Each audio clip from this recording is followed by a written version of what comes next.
What's going on, YouTube? T Wells here, back with another video. Shout out to Brian. He asked a very good question. He said, T Wells, can you make a video on troubleshooting? Guys, great question, great video topic. Let's get right into it. Troubleshooting. What is troubleshooting? Troubleshooting is tracing and correcting faults in a mechanical or electrical system. In basic terms, fixing the damn problem. All right? This is your job, guys, as a process operator. This is why you get paid the money you get paid. This is why you work the long hours. Your job is to fix the damn problem. Okay? Now, how you go about troubleshooting. 5 basic steps. Guys, I got my notes here, and 5 things you want to do. Number 1, you want to identify the problem. Okay? Number 2, you want to isolate the problem to a particular component. All right. Number 3, you want to test the suspected component. All right. Number 4, you want to repair or replace that component. And then last but not least, number 5, you want to test the system. Okay. Now, steps 2 through 5, you may have to repeat more than once. You should only have to identify the problem one time. Okay, I'm gonna give you guys a simple example. I'm pretty sure you've ran into this problem before, but let's say you come home, you go to your living room, whether you live in your house or an apartment.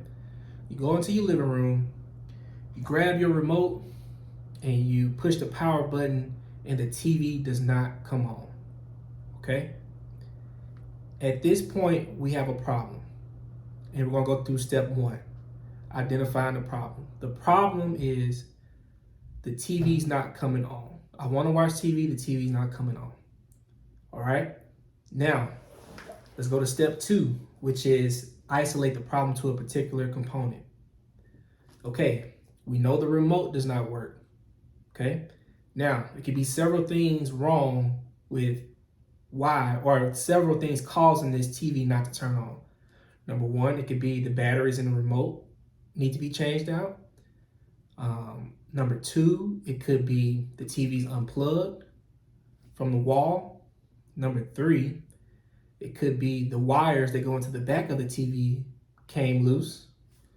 Number 4, it could be the breaker or the power source feeding the power to the living room. It is tripped.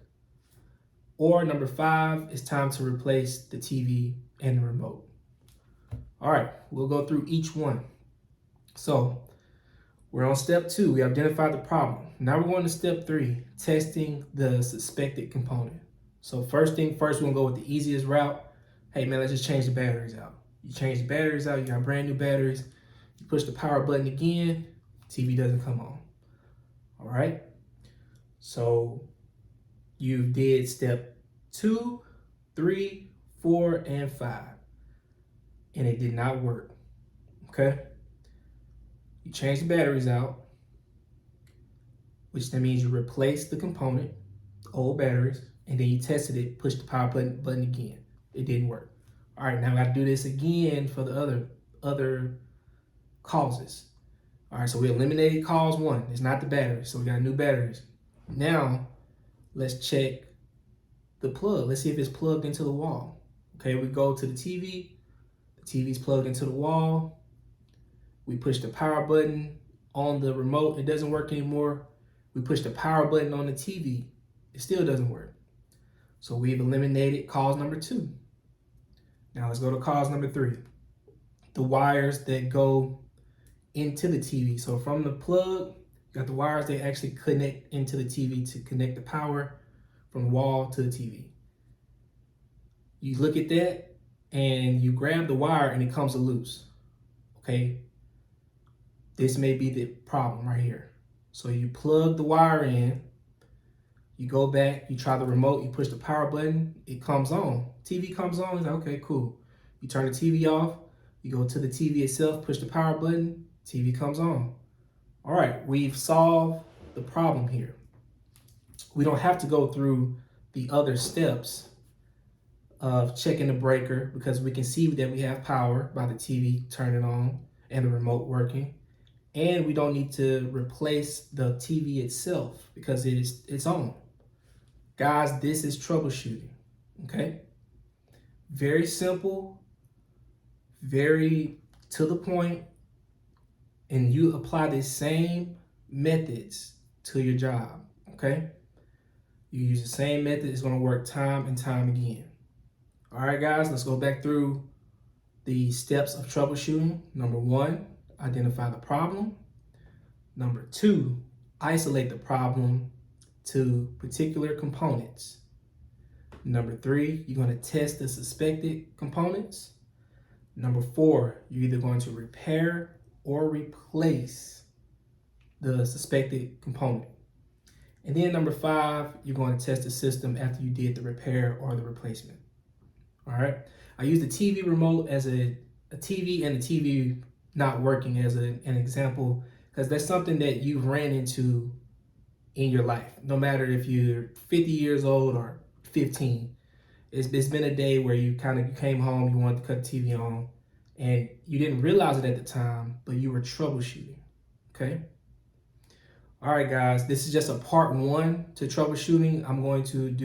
It's going to be a multiple, more parts to come. I'm actually going to do a whiteboard video and show you what it will look like actually in the field as a process operator. But this is just to get the basics to you. Like, hey, you understand the concepts, you gotta get the concepts down, the methods down, and then we'll apply this in the next video to the job itself.